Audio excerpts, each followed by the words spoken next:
Hi friends, welcome back to my channel. నేను మీ శిరీష. ఈరోజు video వచ్చేసి మిగిలిన అన్నంతో అప్పటికప్పుడు చేసుకునే వేడి గారెలండి. చాలా అంటే చాలా టేస్టీగా ఉంటాయి. పైన క్రిస్పీగా, లోపల సాఫ్ట్గా చాలా బాగుంటాయి. లేట్ చేయకుండా వీడియో స్టార్ట్ చేసేద్దాం. నేనైతే ఒక పెద్ద బౌల్లో రైస్ తీసుకున్నాను. అందులో 1 ఇంచు అల్లము, అలానే 4-5 ఎండుమిర్చి వేసి ముందుగా అల్లాన్ని ఎండుమిర్చిని ఫైన్గా మిక్సీ పట్టుకోవాలి. ఇప్పుడు ఇందులోనే మనం తీసుకున్న రైస్ను కూడా వేసి మెత్తగా గ్రైండ్ చేసుకోవాలి. గ్రైండ్ చేసేటప్పుడు ఇందులో వాటర్ ఏమి వేయనవసరం లేదు. నేనైతే వాటర్ ఏమి వేయలేదు. మీకు అన్నం ఏమైనా పలుగ్గా అనిపిస్తే కొంచెం వాటర్ వేసుకుని మెత్తగా మిక్సీ పట్టుకోవచ్చు. మిక్సీ పట్టేసిన దాన్ని ఒక గిన్నెలో వేసుకున్నాను. ఇప్పుడు ఇందులో ఒక పెద్ద గిన్నె రైస్ తీసుకున్నా కాబట్టి 2 చిన్న కప్పుల పొడి బియ్యం పిండి తీసుకోవాలి. అందులోని 2 టేబుల్ స్పూన్ల జీలకర్ర వేసుకోవాలి. జీలకర్ర అనేది మనకి డైజెషన్కి చాలా మనకి ఉపయోగపడుద్ది. అందులో కొంచెం సాల్టు, అలానే కట్ చేసి పెట్టుకున్న ఆనియన్స్, పచ్చిమిర్చి కూడా వేసుకొని అందులోనే 2 రెమ్మల కరివేపాకుని కట్ చేసుకుని వేసుకోవాలి. ఎప్పుడు రైస్ మిగిలినా కానీ ఫ్రైడ్ రైస్ అని, తాలింపు అన్నమని కాకుండా ఇలా నేను చెప్పినట్లుగా ఒకసారి ట్రై చేయండి. ఇవి కూడా చాలా అంటే చాలా టేస్ట్గా ఉంటాయి. పిల్లలు కూడా చాలా ఇష్టంగా తింటారు. ఇప్పుడైతే అన్నీ వేసిన తర్వాత ఒకసారి అన్నిటినీ కూడా బాగా కలిసేలాగా గట్టిగా ప్రెస్ చేసుకుంటూ కలుపుకోవాలి. ఇందులో ఒకేసారి వాటర్ వేసి కలిపేసేయకూడదు.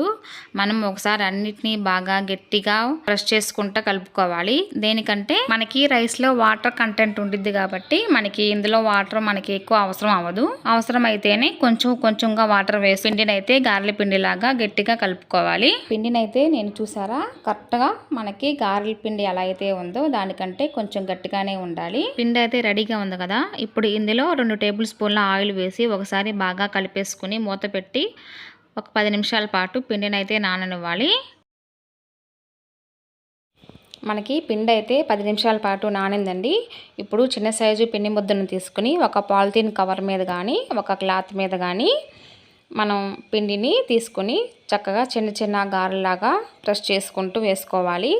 మనము ఈ గారెని డీప్ ఫ్రై చేసుకోవచ్చు, అలానే కొంచెం ఆయిల్ వేసుకుని కాల్చుకోవచ్చు. చూసారా ఎంత నీట్గా వచ్చినాయో గారెలు. ఇప్పుడు వీటిని ఫ్రై చేసుకుందాం. ఒక బాండీలో కొంచెం ఆయిల్ వేసుకుని మనం చేసుకున్న గారెని ఒకదాని తర్వాత ఒకటి వేసుకుని అన్నిటిని కూడా మీడియం ఫ్లేమ్ మీద ఫ్రై చేసుకోవాలి. అన్నీ వేసుకున్న తర్వాత మూత పెట్టుకుని ఫ్రై చేసుకోవాలి. ఇవి ఫ్రై అయ్యేలోపు మనం మిగిలిన పిండితో గారెలు చేసుకుని ప్లేట్లో పెట్టుకుంటే మనం ఫ్రై చేసుకోవడానికి చాలా ఈజీగా ఉంటాయండి. అలాగే మనం వేసిన గారెలు కూడా ఒక సైడు వేగి ఇంకో సైడు టర్న్ చేసుకుంటూ మీడియం ఫ్లేమ్ మీద ఫ్రై చేసుకుంటూ ఉండాలి. చూసారా గారెలు అయితే చక్కగా ఫ్రై అయినాయి. ఎంత బాగున్నాయో, ఎంత క్రిస్పీగా ఉన్నాయో. మీరు కూడా ఒకసారి కంపల్సరీగా ట్రై చేయండి. గారెలు అయితే ఫ్రై అయిపోయినాయి. నేనైతే తీసేస్తున్నాను. నేనైతే మిగిలిన పిండితో కూడా గారెలు వేసేసేసి చక్కగా మీడియం ఫ్లేమ్ మీద పెట్టుకుని అటు ఇటు టర్న్ చేసుకుంటూ ఫ్రై చేసేసాను. చాలా అంటే చాలా టేస్టీగా వచ్చినాయండి. మీరు కూడా ఒకసారి ట్రై చేయండి. ఎప్పుడు రైస్ మిగిలినా కానీ ఫ్రైడ్ రైస్ అలా కాకుండా ఇలా ఒకసారి చక్కగా గారెలు వేసుకుని ట్రై చేయండి. మంచిగా ఎంజాయ్ చేస్తారు. నేను చెప్పానని కాదండి, టేస్ట్ కూడా అంతే బాగుంది.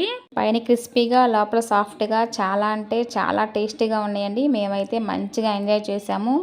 అలాగే ఈ వీడియో కనుక మీకు నచ్చినట్లయితే వీడియోని లైక్ చేయండి, షేర్ చేయండి. అలాగే నా ఛానల్ని సబ్స్క్రైబ్ చేసుకోండి. Thank you so much for watching.